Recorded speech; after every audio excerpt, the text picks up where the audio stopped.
Welcome to Arjun note and craft. இன்னைக்கு நம்ம சேனல்ல இஃப்தார் ஸ்பெஷல் ஜெல்லி புட்டிங் தான் செய்ய போறோம். வெயிலுக்கு குளிர்ச்சியா இருக்கிற மாதிரி ரொம்ப குயிக்கா எப்படி செய்யறது அப்படின்னு சொல்லிட்டு தான் பார்க்க போறோம். ஒரு பேன்ல தண்ணி வந்து ஒரு 1/4 லிட்டர் ஆட் பண்ணிக்கிறேன். தண்ணி நல்லா கொதிச்சதுக்கு அப்புறம் நம்ம கடல் பாசி போடலாம். கடல் பாசி நான் ஆல்ரெடி ப்ரிப்பரேஷன் பண்ணி வச்சுக்கோங்கன்னு சொல்லி நம்ம வீடியோவில் போட்டிருக்கேன். பார்க்காதவங்களுக்கு ஐ பட்டனில் லிங்க் கொடுக்குறேன், செக் பண்ணி பாருங்க. இப்போ இந்த கடல் பாசியை ஒரு 2 டீஸ்பூன் ஆட் பண்ணிட்டு நல்லா கொதிக்க விட்டு கடல் பாசி நல்லா கரைஞ்சிடணும். இந்த தண்ணியில் நல்லா கரைஞ்சதுக்கு அப்புறம் நம்ம சர்க்கரை ஆட் பண்ணிக்கலாம். சர்க்கரை ஒரு 6 ஸ்பூன் அளவுக்கு நான் ஆட் பண்ணிக்கிறேன். உங்களுக்கு ஸ்வீட்னஸ் எவ்வளோ தேவையோ அந்த அளவுக்கு நீங்கள் சர்க்கரை ஆட் பண்ணிக்கோங்க. இப்போ சர்க்கரை கடல் பாசி எல்லாம் நல்லா கரைஞ்சதுக்கு அப்புறம் பால் ஆட் பண்ணிக்கலாம். கடைசியா பால் ஆட் பண்ணி ஒரு கொதி வந்ததுக்கு அப்புறம் நீங்க ஸ்டவ் ஆஃப் பண்ணிடுங்க. ஒரு டம்ளர் போல திக்கான பால் ஆட் பண்ணிருக்கேன். பால் இந்த அளவுக்கு நல்லா ஒரு கொதி வந்ததுக்கு அப்புறம் இதுல நம்ம பாதாம் மிக்ஸ் ஆட் பண்ண போறோம். ஆச்சி பாதாம் மிக்ஸ் தான் இன்னைக்கு நான் எடுத்திருக்கேன். அதை ஆட் பண்ணிக்கிறேன். கிட்டத்தட்ட ஒரு 5-6 டீஸ்பூன் அளவுக்கு நான் ஆட் பண்ணியிருக்கேன். உங்களுக்கு காமிக்கணுன்றதுக்காக கவர்ல காமிச்சிருக்கேன்.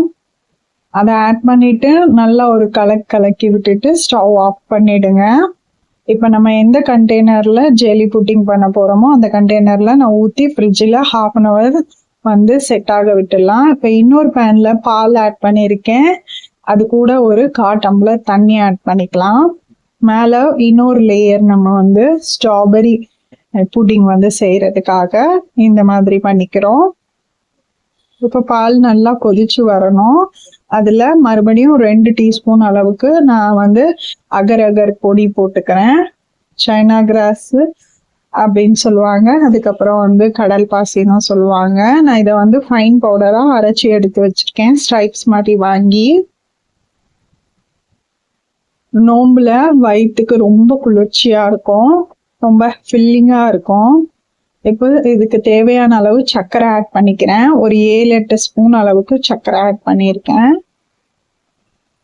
சர்க்கரை, பால், நம்ம போட்டிருக்க கடல் பாசி எல்லாம் நல்லா கரைஞ்சதுக்கு அப்புறம் ஸ்டவ் ஆஃப் பண்ணிட்டு ஸ்ட்ராபெரி எசன்ஸ் சேர்த்துக்கிறேன். ஸ்டவ் ஆஃப் பண்ணிட்டு சேர்த்துக்கோங்க.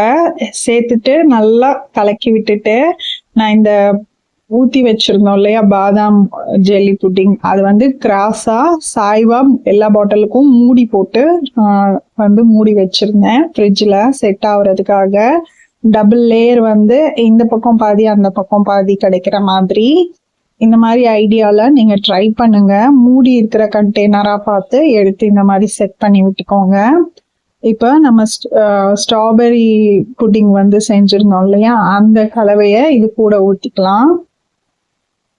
இப்போ பார்த்தீங்கன்னா 1/2 கிடைச்சிருக்கோம். ரொம்ப சூப்பராக இருக்கும். இந்த மாதிரி இஃப்தார் பார்ட்டிஸ்லாம் ரெடி பண்ணுறப்ப நம்ம இந்த மாதிரி செஞ்சு வச்சோம் அப்படின்னா, அதனால நீங்கள் கேப் இருக்க பாட்டில் மூடியோட இருக்கிற கிளாஸ் மாதிரி இருக்கிற ஜார் யூஸ் பண்ணிக்கோங்க.